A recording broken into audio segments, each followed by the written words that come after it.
ছিংগাপুৰৰ পৰা মই জুবিন গাৰ্গে কৈছো, ছিংগাপুৰত কোনো সেইকেইটা তাত নাই নহয়। মই এতিয়া খাৰঘুলি কাহিলীৰ পৰা কতোৱে নাই। মই এতিয়া সোণাপুৰ, মাথো সোণাপুৰে মোৰ শেষ ঘৰ, শেষ মঞ্চ। এতিয়াৰ পৰা গান নাগাওঁ আৰু মই মাথো শুনিম।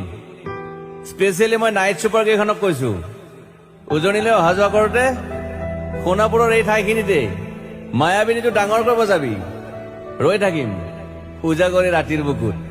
মই আগতেও কৈছিলো আৰু এতিয়াও কৈছো, মোৰ কোনো জাতি নাই, মোৰ কোনো ধৰ্ম নাই। সৰু সজাত দেখুৱাই দিলো কোন হনে তাত ব্ৰাহ্মণ, কলিতা, আলি, ৰহমান, ডেকা, বড়ো, ৰাভা, পূজাৰী আৰু এইটো কি কয় নমাজ পঢ়াই যে মৌলবীও আহিছে সৰু সজালৈ। I love people, I love man. সেইবাবে মুখ্যমন্ত্ৰী হিমন্ত দাকো কৈছো, মই বিৰোধী দলকো কৈছো, লুৰি নকিল সকলোকে কৈছো, পলিটিক্স নকৰিবা বন্ধু। মই সৰু সজাইৰ মানুহৰ অসমখন বিচাৰিছিলো। চাই থাকিম সোণাপুৰৰ পৰা। খেলি মেলি হলে কষ্ট পাম, উভতিও আহিব নোৱাৰিম।